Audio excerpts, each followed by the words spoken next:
Chapter 21.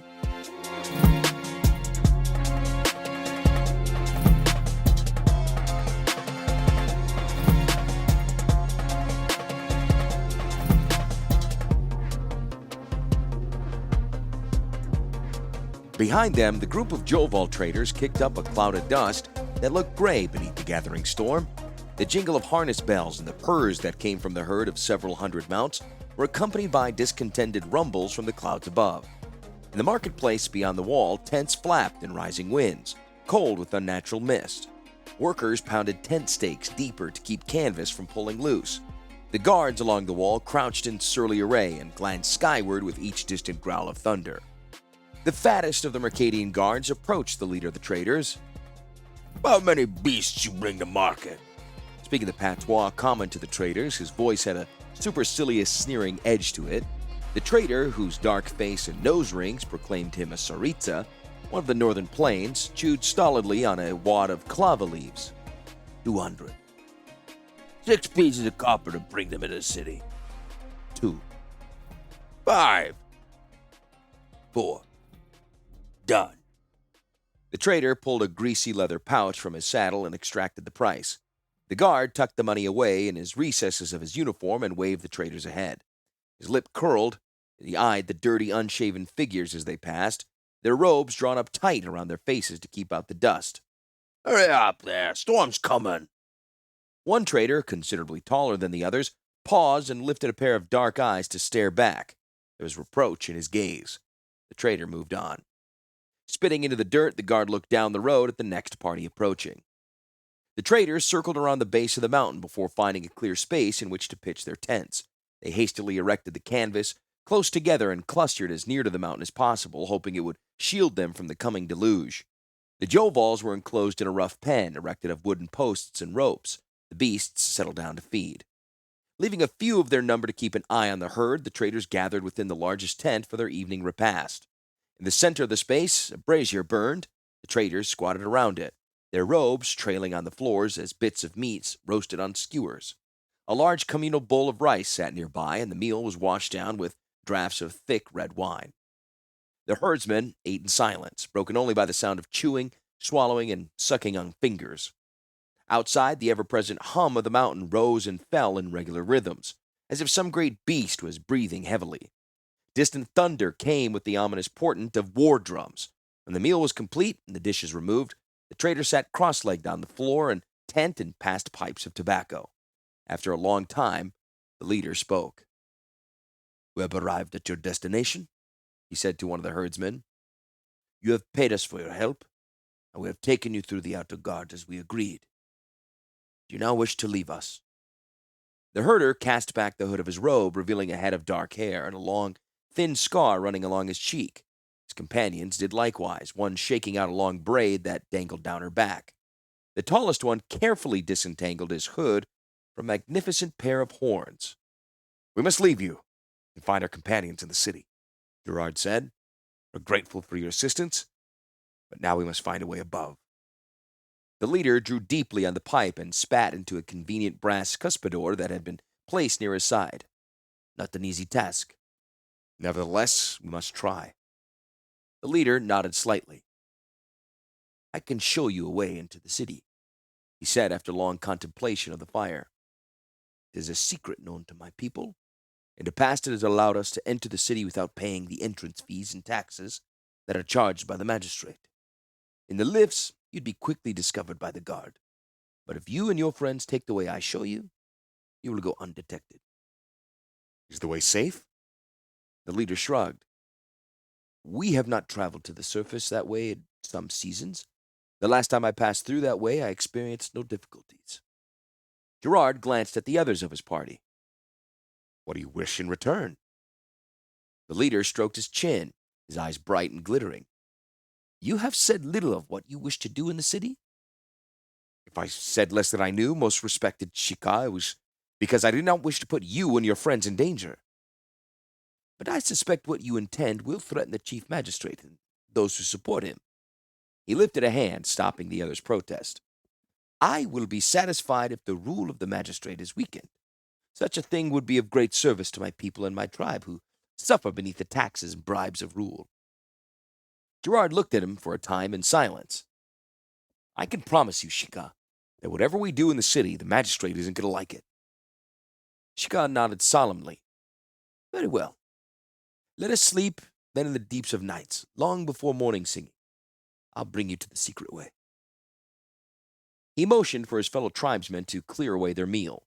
Weary with the long Joval drive, Shika rolled himself up in a blanket and began to snore heavily. The others of his tribe followed suit. Around the tent, the business of Mercadia went on unabated. The markets never closed, and the busy trading and selling at the foot of the mountain did not slow. The coming storm only added urgency to the marketplace. Through all the dark hours, peals of thunder were echoed in the hustle and bustle of the stalls. A few hours after night singing had resounded from the minarets in the city far above, the black night was pregnant with rain. Shika roused Gerard and his companions from sleep and led them to the crowds of merchants and traders who thronged the area. After a walk of considerable distance, they reached a series of stalls hung with rich rugs of complex design. Shika hastily pushed Gerard and the others through the stall and into a tiny room in back, hung with rugs and smelling of musk and the oil used to polish the rug racks. The Joval trader grasped one edge of a large heap of carpets and indicated Tungarth should take the other. With a grunt, they lifted the pile and moved it aside, revealing a small trap door studded with heavy nails. Shika pulled the door and gestured Gerard toward the dark hole. The Benalian could see a slender ladder leading down into blackness. Here is the way of which I spoke, Shika said quietly. Though you have torches, if I may offer advice to you, risk no light within the passage unless absolutely necessary. The burrows beneath the mountain have many rambling ways, and it's possible that a light might be noticed by one whom you would not wish to encounter. Keep your voices still and travel as quickly as you can. May the face of Go-Miko shine ever upon you. Gerard clapped Shika briefly on the shoulder. He shucked his Joval trader's robes and climbed onto the ladder.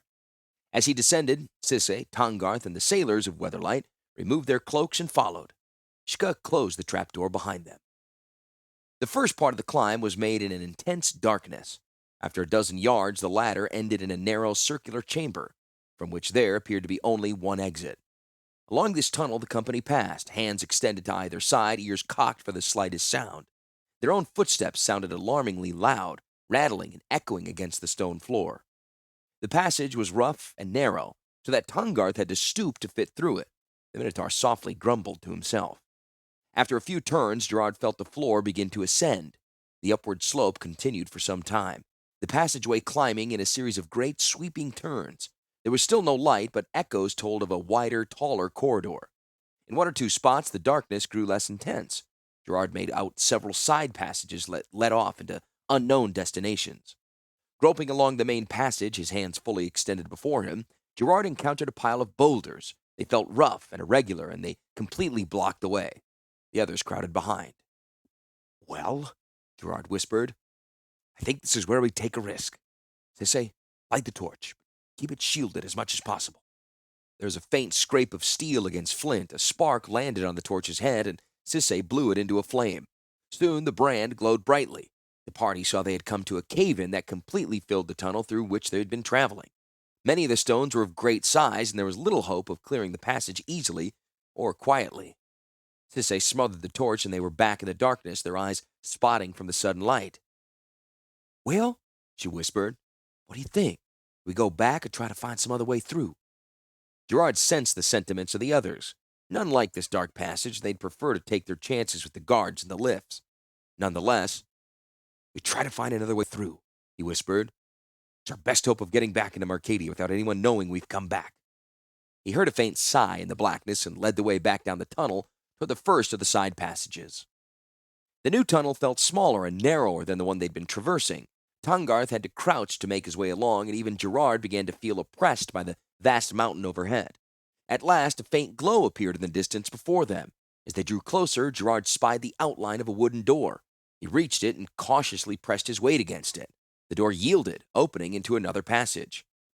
Gerard peered out. This hall was surprisingly wide and broad. Every 50 feet or so, an iron sconce on the wall held a flaring torch. To the left, the path angled upward. To the right, it bent down around a curve. Sisse touched Gerard's arm. Well, she asked. Looks as if this particular road is no secret. Gerard nodded. I think we have to chance it. He looked at the others crowding behind him. Try not to make much noise and go as quickly as you can. We've probably climbed about 1,500 feet from the base of the mountain, so we have a long way to go. The ascent was faster but tinged with urgency and trepidation. From far below, echoes occasionally resounded. Machinery at work in the bowels of the mountain. Sometimes, disturbingly, they heard voices. Davis crouched and retrieved something from the side of the road. Sir, he called in a whisper. What? Gerard stopped as the others gathered around the Sather. Look. Davis held out his hand. Gerard stared at the tiny object in his palm, a ring of green glass. It's Squee's ring. It would seem he's been down here, but how? Tongarth said disapprovingly, If there's trouble to be found, Squee will find it. He was searching for Weatherlight, Sisay remarked. Maybe he found it down here. Gerard thought a moment. Yes, perhaps Weatherlight and Squee are both down here somewhere. His voice found an echo, this time from up the tunnel. Someone approached around the next bend. The party glanced quickly around. The walls surrounding them were solid, unbroken by any nooks or crannies. Gerard shook his head grimly and loosened his sword. A moment later, a group of Mercadians appeared and stopped dead at the sight of Weatherlight's crew. 4 in the front wore the livery of city guards. The others were courtiers, but Gerard caught sight of a flash of green skin from the middle of the group, at least one Chiron. With a shout, Sisay dashed forward, Tongarth leaping behind her. There was a ringing that echoed up and down the tunnel. The guard drew their swords in time to parry the first attack. Sisay and Tongarth closed with 2 of them. Gerard engaged the 3rd guard and Davis the 4th. Chamas rushed forward to aid her shipmates, but fell with a cry of pain. A silver shaft emerged from her thigh. The courtiers edged back. 2 Chiron lifted blowpipes to their lips. They were aimed at Fewsteam. With a slashing blow, Gerard drove his opponent back so that the Mercadian was interposed between the goblins and their target. Tongarth, meanwhile, chopped sword and hand away from a guard. The Mercadian stared in shock. The Minotaur's blade finished the job. In a mighty backstroke, it lopped off the man's head and hurled it down the corridor. Sisay was having a bit more trouble. Unlike most Mercadian guards, her opponent knew how to handle a sword. He delivered a powerful blow that would have forced a lesser foe to her knees. Sisay parried successfully and shoved the man back. The guard aimed a stroke at her head. She ducked just as the shaft from the blowpipes whistled over to thump uselessly against the wall. Gerard's duel was also more prolonged than he had hoped. He forced his opponent back against the wall. Desperate in terror, the man erected a whirling dervish of steel before him. The Benalian's best strokes could not penetrate it. There was a wild yell from one of the Chiron. A dagger thrown by Fewsteam struck out of the creature's wrist. He clutched his wound, howling in pain. Sword in hand, Fewsteam leaped over the body of the decapitated guard and attacked. Tongarth rushed up beside him, grabbed the Mercadian courtiers, knocked their heads together. They fell unconscious, at the least, to the floor. Gerard feinted toward his opponent, brought his sword up in a sharp thrust that finally struck home. He felt the blade enter flesh and grate against bone. Then the man went to his knees. He sank slowly to the floor and clutched at his throat, from which poured a fountain of blood. The Mercadian's eyes rolled back into their sockets, his legs thrashed twice, and he was still. In the same instant, Sisay came in over her opponent's guard. Her sword made a deep gash in his chest. As he staggered back, she lunged at him, twice plunging her blade through his body. He fell without further sound. Tongarth Striva hovered at the throat of the remaining goblin, whose companion had been cut down by Fewsteam. Davis held Chamas in his arms. Her lips had turned blue, and she was shaking uncontrollably. Davis looked up, tears in his eyes. "That dart must have been poisoned. Can we do something for her?" Gerard knelt by Chamas's side. She looked at him and spoke through chattering teeth. "Sorry, Commander. I can't feel my legs anymore." "Hang on, Chamas. We'll try to do something for you." She shook her head. No good. I can't feel." Her voice faded. Her eyes closed. Gerard rose and looked about. The tunnel walls and floor were stained with blood. Sisay was tying a bandage around her arm. The bodies of the Mercadians lay sprawled. From the surviving Chiron came a low, chittering whine. The Benalian walked to where Tongarth held the creature pinned against the wall. "Where are you going?" he snapped. The Chiron said nothing. "Where does this corridor lead?"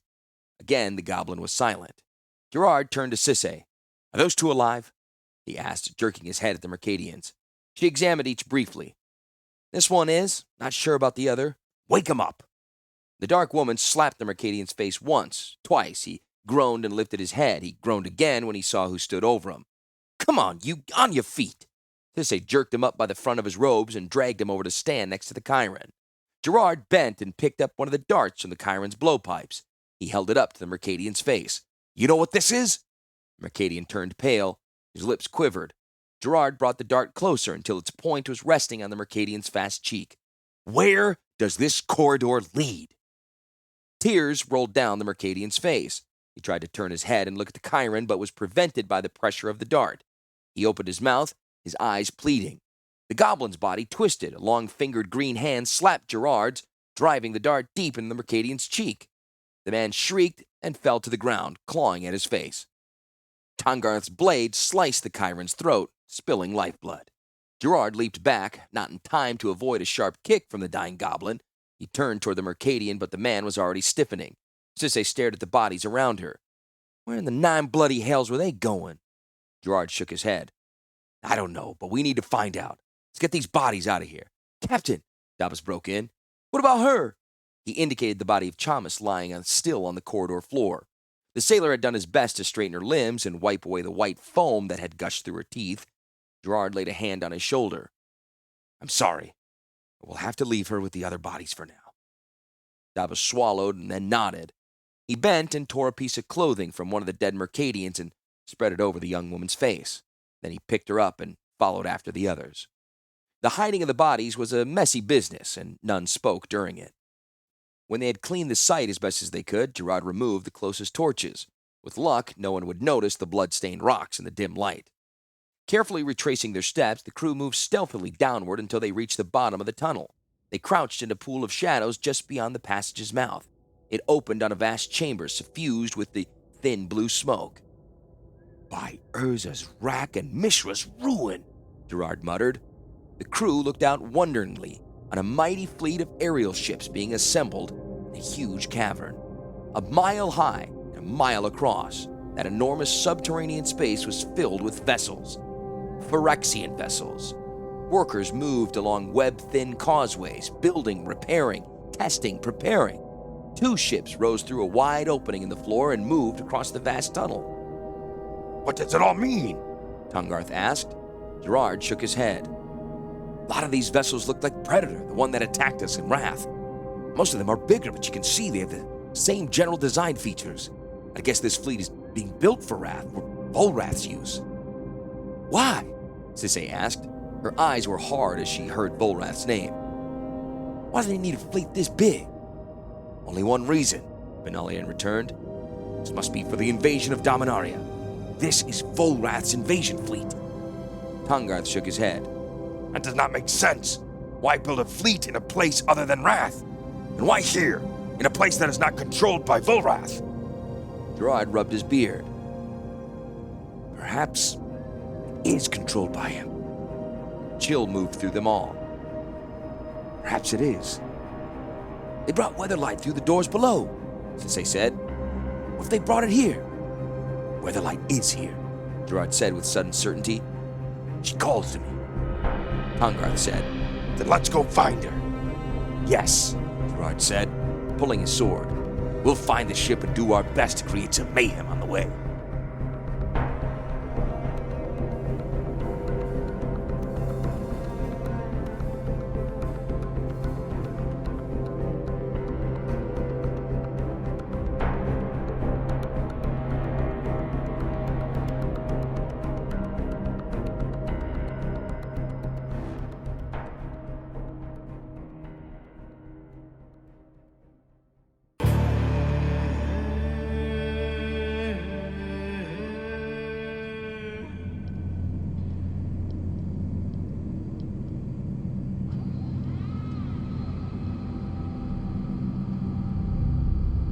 Karn stood on the main deck of Weatherlight and gazed aft, toward the panting figure who hung on chains there. Poor Squee. Karn whispered mournfully to himself. There was no sense speaking to the goblin. Squee had hung unconscious for a day now. At least he still breathed, but for how much longer? In his silent suffering, Squee was doing more to save Weatherlight than any of his crewmates. Thrice, Karn had fought toward the spars, hoping to save his friend, and thrice been prevented by the guards that surrounded and filled the ship. It was no use. Squee would hang there while he lived. How much longer would that be? Gerard will come soon, Squee, and we will bring you down among us. Gerard will come soon. A figure approached through the moored armada, but it was not Gerard. Volrath. Karn groaned beneath his breath. He turned away from his suffering friend and descended through a hatch to the engine room. The cramped space was littered with tools. Oily rags hung across the engine's enameled fuselage. Cogwork lay arrayed on towels on the floor. Grease smudged, Hannah sat paging fitfully through the Thran tome, muttering uncertainty about which part went where. All of the mess was for show, meant to impress the Mercadian guards who watched her. Within the first hour of work, Hannah had effected the correct configuration of the power matrix and Bones of Ramos. She had even fitted the Juju Bubble, a legacy item stored in Karn, into its position at the center of the matrix. By merely inserting the Horn of Ramos into its position, she could power up the whole ship. Then Weatherlight would be Volrath's. He's coming. Karn rumbled ominously. Hannah looked up, startled. Who? Volrath. Karn replied. No sooner than the name was spoken, the gray-armored Evankar descended the stairs into the engine room. He wore a wicked smile that split his gray-skulled head, and his hand held a cocked crossbow. He swung it jauntily up to his shoulder. How does the work progress on my ship? Hannah looked away, her face hardening. Not well. The myths were wrong. These devices weren't fashioned to fit together. The construct has to be joined by a series of conduits. Nonsense. Volrath responded, kicking the loose gearwork aside. I had not thought your goblin friend would last this long. My patience has died before him, but only just. Start up this ship, or I will kill him. Hannah looked up, her face as white as paper. I'm telling you, I'm working as fast as I... Volrath spun on his heels, marching up the stairs. Karn followed, his massive hands spread beseechingly. Patience, Master Volrath. Weatherlight is no mere machine. She is a being, as complex as a living body. She cannot simply be repaired. She must be healed. The Matrix cannot simply be fastened in place. It must grow into the engine. Volrath was heedless. He gained the main deck and strode to one rail, lifting the crossbow before him. Taking a deep breath, he trained the bolt on Squee's small, panting figure. Please, be patient. Karn implored behind him. Please, Boor. Volrath hissed, turning angrily on the silver golem. Fool! Fool! Fool is dead! He was killed by your blessed master! I am not Fool! I am Volrath! Volrath is Fool's corpse! A corpse that wouldn't lie down and die when Gerard killed it! Do not call me Fool! Crossbow trembled in his grasp. You are not dead, Fool. Karn replied placidly. You still live inside this monstrous shell. Perhaps there is only one nerve of you alive, but I've touched that nerve. Come back, Fool. If you fire that shot, you'll kill Squee, yes, but you'll also kill Fool. Forever. Put down the crossbow. Come back to life, Fool. He reached out and grasped Volrath's shoulder. Cold steel tore free from warm silver. Snarling, Volrath leveled the crossbow. The trembling was gone. He squeezed the trigger. The bolt leaped out straight for Squee's heart. No! Karn shouted, his arms flashing out too late. A thud sounded. Chains rattled plaintively. The spars shivered. A hum shivered through the decks and lights flashed along the rail. Masts descended. Chains sagged. The crossbow bolt shot over the goblin's drooping head. Hissing in triumph, Volrath dropped the crossbow. So, Weatherlight is repaired at last. Karn heard no more. He left Volrath there and clambered up over the glassy bridge of the ship, heading toward Squee. Volrath smiled wickedly and barked orders to the guard captain on the deck. Summon my crew. Weatherlight launches with